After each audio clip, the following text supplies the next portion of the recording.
Hello বন্ধুরা, আপনাদের সবাইকে সুস্বাগতম আমার রান্নাঘরে। আজ তাহলে নিরামিষ চানা পনির মশলা দেখবেন নাকি? তাহলে মোবাইলের স্ক্রিনে চোখ রাখুন, আমার পাঠশালা খোলা। তাহলে প্রথমে 7 থেকে 8 ঘন্টা ভেজানো কাবলি চনা ধুয়ে প্রেসার কুকারে দিয়ে সঙ্গে আলু, নুন ও জল দিয়ে 3টে সিটি দিয়ে দিন।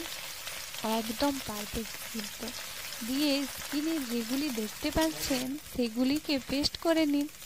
দিয়ে কড়াইয়ে তেল গরম করতে দিন। দিয়ে পনিরগুলি একে একে ছেড়ে দিয়ে এপিঠ ওপিঠ লাল লাল করে ভেজে তুলে রাখুন।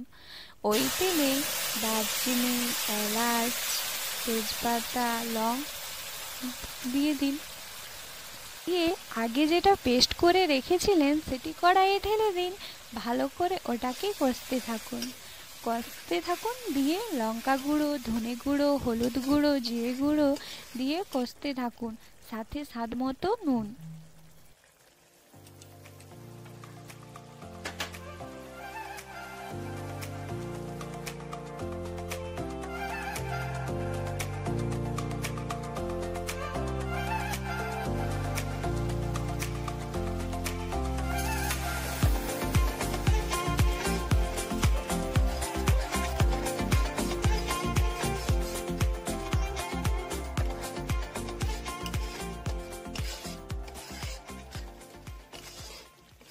মশলা থেকে যখন তেল বার হয়ে যাবে তখন অল্প পরিমাণে জল দিয়ে দিন।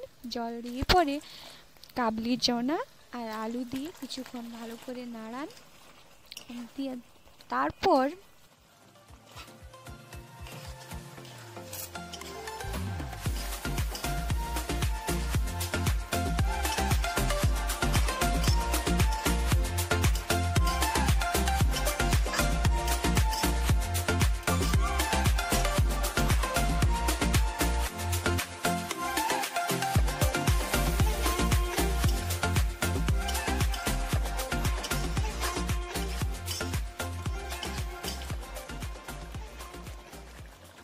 দিয়ে তার সঙ্গে আগে থেকে ভেজে রাখা পনির দিয়ে কিছুক্ষণ নাড়াচাড়া করে নামিয়ে নিলে তাহলেই তৈরি আমাদের চানা পনির মশলা।